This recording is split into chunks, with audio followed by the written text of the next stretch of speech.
नमस्कार मंडळी, चला तर आपण बघूया आप्याची रेसिपी।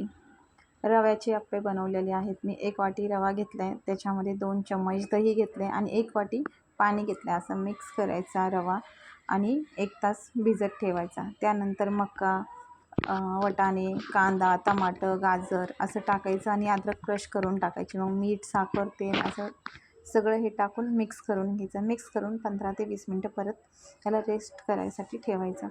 त्यानंतर मग एक विनो पोडी टाकायची, थोडंसं पाणी टाकून मिक्स करून घ्यायचं व्यवस्थित। मिक्स झाल्यानंतर आपलं बॅटर तयार झालं आप्प्यांसाठी। चला तर आपण बनवूया आता आप्पे। असं आप्पे पात्रामध्ये थोडंसं तेल सोडायचं आणि पोहे खायच्या चम्मचने एक चम्मचच फक्त सोडायचा आणि त्याला झाकून ठेवायचं 5 ते 7 मिनिट। 5 ते 7 मिनिटानंतर मग असे काढून घ्यायचे आप्पे।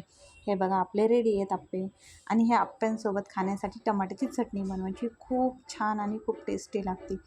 टमाटर, लसूण आणि फक्त कोथिंबीर टाकायची, मीठ टाकायची, चवीनुसार थोडीशी अशी साखर टाकायची 1 चम्मच समजा आणि मिक्सरला असं दरदरं म्हणजे थोडंसं असं जाडसर वाटून घ्यायचं, एकदम बारीक पण पेस्ट करायची नाही। आणि हे बघा मी सकाळी 5 वाजता उठून हिच्यासाठी टिफिन बनवलेला सकाळी आणि ही नाश्ता करत होते। मग आईला विचारलं मी कसे झाले, तर छान बोलली।